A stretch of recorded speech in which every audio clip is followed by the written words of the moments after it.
မင်္ဂလာပါဒီနေ့ကျမတို့ဆွေးနွေးကြမယ့်အကြောင်းအရာကတော့လေမိနိယဟန္တာကျမ်းလာမြတ်စွာဘုရားနဲ့ကောသလမင်းကြီးပသိနရီတို့ရဲ့တွေ့ဆုံမှုတစ်ခုကနေအခြေခံထားပါတယ်ဟုတ်ကဲ့မမရရအဲ့ဒီအချိန်တုန်းကမြတ်စွာဘုရားကပုပ္ပါယုံကြောင့်ဝိသခါစောက်တဲ့ပြတာမှတရင်တုံးတဲ့ချိန်ဖို့ဟုတ်ပါတယ်အဲ့တော့ကလေမြတ်စွာဘုရားအနာကနေ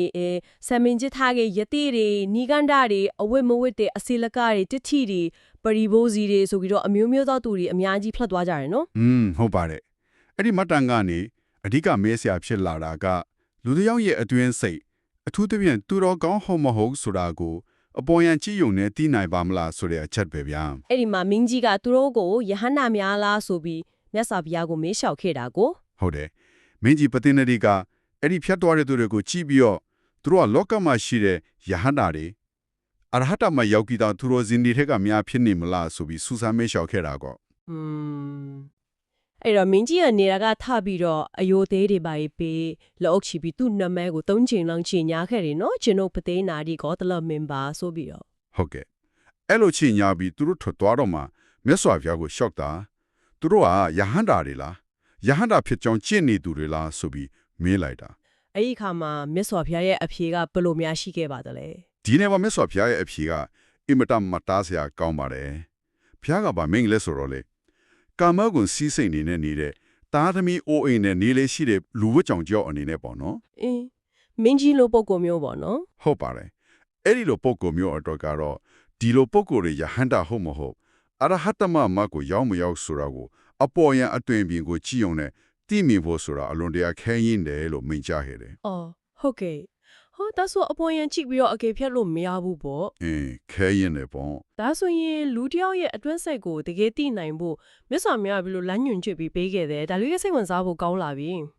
ဟုတ်ကဲ့အဲ့ဒီမှာမြတ်စွာဘုရားကလူတယောက်ရဲ့အရေးအသွေးကိုသိနိုင်ဖို့နီးလန်းလေးချက်ကိုညွှန်ပြခဲ့တယ်ဗျဟုတ်ကဲ့နံပါတ်2ကတီလာကိုချင်းတရားကောင်းမွန်မှုပေါ့ဒါကိုသိဖို့ကအတူတကွအချိန်ကြာကြာနေထိုင်ကြည့်မှသိနိုင်မယ်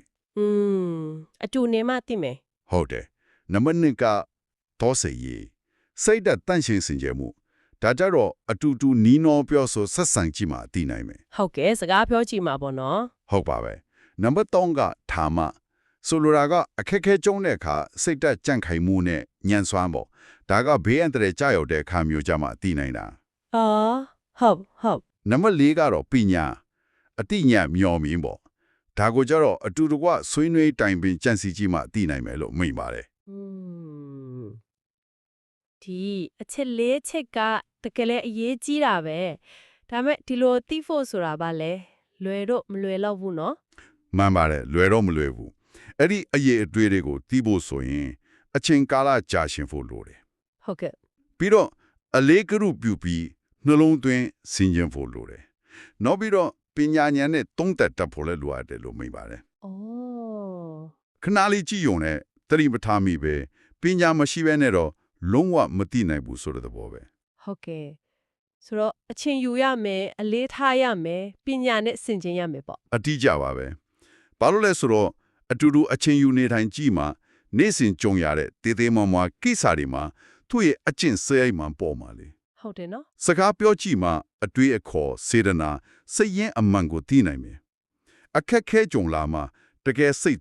တကယ်ဉာဏ်စွမ်းပေါ်လာမယ်ဆွေးနွေးကြည့်မှသူ့ရဲ့ပညာအတင်းအနက်ကိုသိရမှာပေါ့ဒါကြောင့်အပေါ်ယံအမှုအရာအတွင်းအပြင်ကလှည့်စားနိုင်တယ်ဆိုတာကိုမြတ်စွာဘုရားကသတိပေးနေတာပဲဟုတ်ပါတယ်အဲ့ဒီမှာမြင်းကြီးကလည်းဒါကိုလက်တွေ့ကြကြသဘောပေါက်ပုံရတယ်နော်သူ့ရဲ့သူလူတွေအကြောင်းပြန်ပြောပြတယ်လေဟုတ်တယ်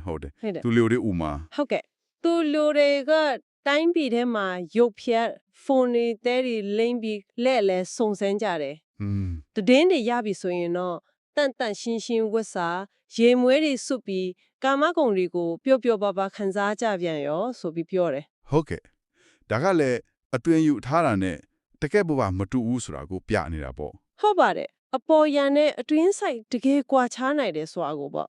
ဒါကြောင့်မို့လို့မြတ်စွာဘုရားကဒီအချက်ကိုပိုးပြီးတော့ခိုင်မာအောင်ဂါထာလေးတွေနဲ့ညီကောင်းချုပ်ခဲ့တယ်လူတယောက်ရဲ့အစင်းတထံကိုကြည့်ပြီးအလွယ်တကူမဆုံးဖြတ်ဖို့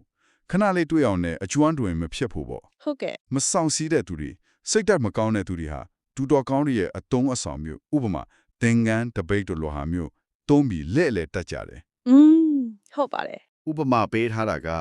အတွင်းကကြေးအနေနဲ့လောက်ထားပေမဲ့အပေါ်ကရွှေရည်စိန်ထားတဲ့နားကအတူလိုပဲတဲ့အတွင်းစိတ်မစင်ကြယ်ပေမဲ့အပြင်ပန်းမှာတော့တည့်ရတင့်တဲ့အောင်ဖုံးကွယ်ပြီးလောကမှာကျင်လည်နေတတ်ကြတယ်လို့မိကြခဲ့တယ် အော်ဒါကတော်တော်လေးထိမိတဲ့ဥပမာပဲနော်ဒီနေ့ခေတ်နဲ့ဆိုရင် social media ဘောကအပုံရိပ်ဒီလိုမျိုးပေါ့အပေါ်ရန်တော့လာနေတာပဲ ဟုတ်တယ်သေချာပြုပြင်ထားတဲ့ပုံရိပ်ဒီလိုပဲအပေါ်ရန်တော့ပြောင်းနေပေမဲ့အတွေးအနှစ်သာရအစမှန်ကိုဖော်ပြတာဟုတ်ချင်မဟုတ်မှာ ဒါဆိုရင်ဒီဆွေးနွေးမှုကနေကျမတို့အဓိကတည်တော်ရမယ့်အချက်ကတော့လူတစ်ယောက်ရဲ့တကယ်အရေးသွေးသူ့ရဲ့အတွင်းစိတ်သဘောထားအမှန်ကိုသိဖို့ဆိုတာအပေါ်ရန်အတွင်းပင်ခဏတာတွေးဆမှုထက်အများကြီးပိုနဲ့နဲ့တယ်ဆိုတာပဲနော် ဟုတ်ပါတယ်ထင်တာတဲ့ပိုခက်ခဲပြီးတော့အချိန်နီးကပ်မှုအလေးထားစောင့်ကြည့်မှုနဲ့ပညာဆိုတဲ့အငြင်းနည်းတွေစိုက်ထုတ်ဖို့လိုအပ်တယ်ဆိုတာပါပဲ ဟုတ်ကဲ့ဒါကိုသတိပြုရမှာပေါ့ နောက်ဆုံးအနေနဲ့ဒီအစုံမမင်းတွေကနဲ့ကိုယ်တိုင်ပြန်စဉ်းစားဖို့အချက်တစ်ခုကတော့ဗျာသူတစ်ပါးကိုအခဲဖြစ်ဖို့တိတော့ခက်ခဲတဲ့ဆိုရင်ကိုယ်တိုင်ရဲ့အပြင်းမဲ့အပြုမှုဖျောက်ဆွမှုတွေကတော့ကိုယ့်ရဲ့အပြင်းစိတ်ရင်းနဲ့ဘလောက်ရိုးသားစွာထထသေးထားနေပါသလဲ ဒါကစဉ်းစားစရာပဲကိုကိုပြန်သုံးသပ်ဖို့ပေါ့ ဟုတ်ပါတယ်အဲ့ဒါကိုပြန်ဆန်းစစ်ဖို့မိမောင်းထိုးပြနေတယ်လို့ပဲဒါမှမဟုတ်လဲနေ့စဉ်ဘဝမှာအတွင်းပြင်ကိုကြည့်ပြီးလူတွေဘလောက်လွယ်လွယ်ကူကူမာယန်ပြီးကောက်ချက်ချမိနေလဲဆိုတာကိုပြန်သုံးသပ်ဖို့အခွင့်အရေးတစ်ခုလည်းဖြစ်နိုင်ပါတယ်ဗျာ